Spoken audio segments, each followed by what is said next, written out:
பசி என்று வந்தவர்க்கு புசி என்று தந்தவரை பரமனும் பணிவானடா, கனிந்து பக்கத்தில் வருவானடா. பசி என்று வந்தவர்க்கு புசி என்று தந்தவரை பரமனும் பணிவானடா, கனிந்து பக்கத்தில் வருவானடா.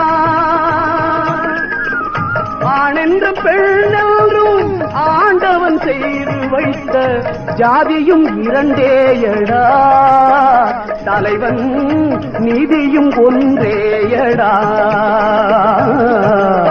நாளை பொழுது உந்தன் நல்ல பொழுதாகும் என்று நம்பிக்கை கொள்வாயடா, இறைவன் நம்பிக்கை தருவானடா.